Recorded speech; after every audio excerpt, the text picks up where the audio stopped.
A few weeks ago, Amber Vargas lost her job, alongside her 17,000 other colleagues, when Spirit Airlines, a budget airline in the United States, ceased all operations overnight. In order to survive this unexpected loss of income and loss of livelihood, she decided to open a GoFundMe page so that people, anyone, could help her through these difficult times and maybe, hopefully, during the time that she finds another job. But she was not the only one opening a GoFundMe page, so she had to come up with an idea. All of her colleagues were doing the same, and the job market is already very saturated, and there's already plenty of GoFundMe, unfortunately. So her idea was to reach out to people who have made it, to celebrities, to rich people, people who we would all collectively agree are successful in our society. Because her idea was that by sending her GoFundMe page to those people, they could either help her, considering that they built their entire platform around their wealth. They could either help her by giving a donation, or they could indirectly help her by sharing the link to her GoFundMe to their millions of followers. So that was Amber's idea. And of all of the people who have made it that she decided to DM, she DM'd James Charles.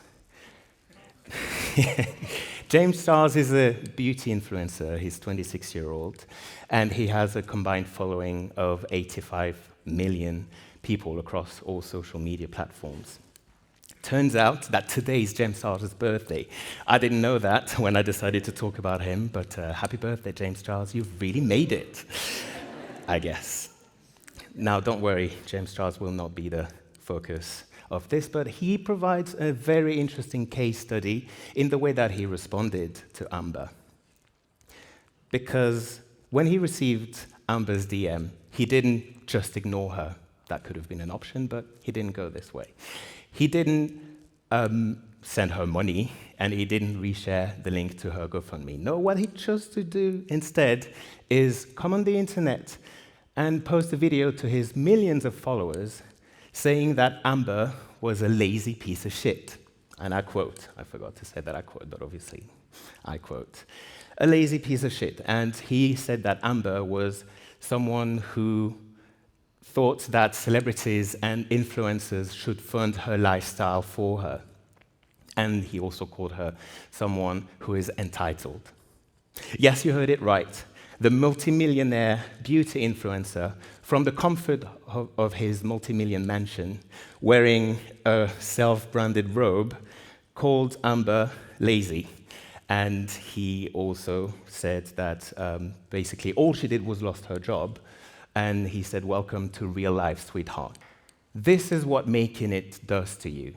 It makes you completely incapable of having empathy. It makes you completely out of touch. And making it in our society, that corrupts you in ways that mirror the worst traits of our society. It makes you hyper-individualistic. It reproduces the structures of capitalism, of white supremacy, of the patriarchy, of sexism, and of coloniality. Now, by coloniality, I mean the structures of power and the mindset, the thoughts, the beliefs that predated colonization and that are still shaping the society that we all live in today, and that long outlasts even the time when we thought that colonization was over. So we are still living in coloniality.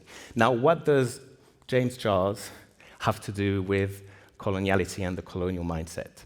Well, don't worry, James Charles is about to be irrelevant for this talk in about 15 seconds. But I want you to pay attention to the facial expressions that you see here in those screen captures of that now infamous video of James Charles. Because what we see here is cruelty and rage. And those emotions, cruelty and rage, are the emotions of the oppressor. Cruelty is actually a necessary device for colonization, for exploitation, and for oppression. Because cruelty puts a distance between you and the person that you oppress. Cruelty enables people, namely colonizers, to inflict incredible violence upon the people that they colonized, upon colonized bodies, upon indigenous people. Cruelty also enabled them to dehumanize those people, because you cannot be violent to someone that you haven't dehumanized first. So cruelty as a device of oppression enables violence and dehumanization. Cruelty is also a form of punishment, because in the mind of the oppressor and in the mind of the colonizer, anything that is different from the colonizer is a flaw, is a problem, right? It's inferior. And so the colonizer punishes other people for being different because they perceive difference as a character flaw and as something to be eliminated. That's for cruelty. Now, rage might seem a little bit more paradoxical, because you might think, why would someone who has clearly made it, who's won the game of society, and who be so angry against someone who has no impact, no influence upon his life, and who poses no threat to his social status?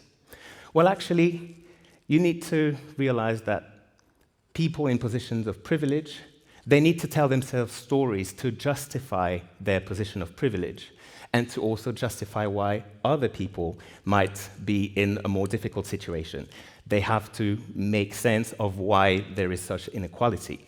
And the story that they tell themselves is that they're hard workers, they are good people, and therefore those who are struggling, they must be bad people, they must be lazy, they must have the wrong values, they must have the wrong attitude towards life. And that makes them angry, because they despise those people. So this is where anger comes from here. It also puts a separation, a moral separation between the good people, the successful people, and the bad people, the people who have no job. So those are the feelings that the oppressor has. And those feelings, they make you feel bad, they make you angry, they make you miserable, even though you're the one benefiting from society, but they make you feel bad, and more importantly, they put you in constant fear of losing your privilege, because deep down you know that this is very shaky, those are very shaky grounds. And in the context of fear of losing privilege, I like to tell the story of this 1986 scientific experiment conducted in Nancy, France. Some behavioral biologists decided to do an experiment on rats, and they noticed that no matter what size of rat groups that they tried the experiment on, they seemed to always reproduce the same social structure and hierarchy whenever they placed those groups into situations of stress in order to get food. So the experiment was putting food on the other side of a pool. So the rats had to dive underwater to get the food, and then dive again to go back to eat the food where the other rats were. That was the experiment, and they noticed that no matter the group, there seemed to be three different categories of rats. There would be the rats who would be the foragers, so they would go fetch the food, swim back, and eat the food independently. So those were the independent carriers. Then you had another group of rats who would get the food, bring it back, but then they would almost always get their food stolen. So they were the carrier providers. They were sort of working, laboring for other people, and they had to do several trips until they could finally start eating the food that they had fetched and whatever was left. And then the last group, the one who didn't have to swim because they were stealing the food, they were the ones doing the least labor, and they were the ones getting the best food, and they were the bullies. So in the context of our human society, we might perceive them as the winners, as those who made it, because we perceive them as at the top of the hierarchy. Now, what is interesting with that is that when they dissected the brains of those rats, they found that the rats who were the bullies, the top of the hierarchy, they were showing surprisingly high level of stress markers in their brain. Because as it turns out, maintaining a system of oppression, of injustice, and of exploitation, that is stressful, even if you're the one at the top of it. So you might be wondering then, what am I doing here? at a TEDx talk whose theme is Make It, and following the footsteps of such illustrious makers, right? I'm being sarcastic, obviously. But I think that this is the perfect stage and the perfect moment for us to collectively think of ways to make it better, to make it in ways that are less individualistic and self-centered. And we have to move away from what the message of society tells us that success looks like. So this is the opportunity for us to get rid of this idea of success as an individual endeavor. We need to see success as not just winning over and fighting and being the winners of other people who would be the losers. This is not a zero-sum game. And we need to also understand that even in making it, the term make it, it gives us a clue, because when was the last time that you made something from start to finish yourself, alone? Some of you might say, well, I cooked a meal from scratch the other day. But I would say, did you actually cook it from scratch? Did you make the pasta from wheat flour? Did you press it through a dye and did you dry it for I don't know how many days? Did you also go harvest the tomatoes from the garden where you grow your tomato? You've been growing them for months. Probably not, right? And that's a good thing, because we're a social species. We're not supposed to make things on our own.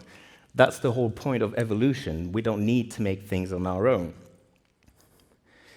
So, in order to move away from this idea of making things of our own, we can look at what other people have done. Because when it comes to, again, colonization, coloniality, the system that we live in, no beauty influencer, no self-help guru would tell you this, but making it has to be a collective effort. We live in a society, again, that is very colonial, so we are obsessed with power, with individualism, with exploitation, extraction, and we need to find ways of making it that do not go along those systems of oppression that make all of us poorer. And to that goal, there are people actually who have made it. People who have been facing adversity and oppression for hundreds of years and who are still here today. Indigenous people, black people, queer people, formerly enslaved people, women, all those minorities, some of whom are still here and thriving today, it's because they made it. We made it collectively. And so if we care to decolonize our minds, our societies, our systems, our structures, our beliefs, and if we follow the survivors of oppression, they will show us the way for the whole of humanity to make it collectively. Indigenous ways of thinking, which are the opposite of colonial ways of thinking, so indigenous ways of thinking, they focus on connection rather than hierarchy. They focus on kinship rather than vertical structures of exploitation. And indigenous relationality tells us that making it, being successful, is to make the connection, to be connected, deeply connected, connected to the self in your own humanity, connected to the other and their alterity, connected to the collective, to the community, and to the sense that the collective is greater than the sum of the individuals, connected to the land that gives you what you need to make the thing, connected to the land that feeds you while you make the thing, and that gives you a sense of identity and belonging to help you make it. Connected to your ancestrality and the people who made it before you so that you could make it. Connected to spirituality to give you a sense of purpose as you make it. Those are the network of belonging, kinship, and relationality that we all need to make it. So when I first heard that the theme of today was make it, my first thought was, make what? What is it? And now I think I have the answer, and I hope that you will agree with me in saying that make it is making the connection. Thank you.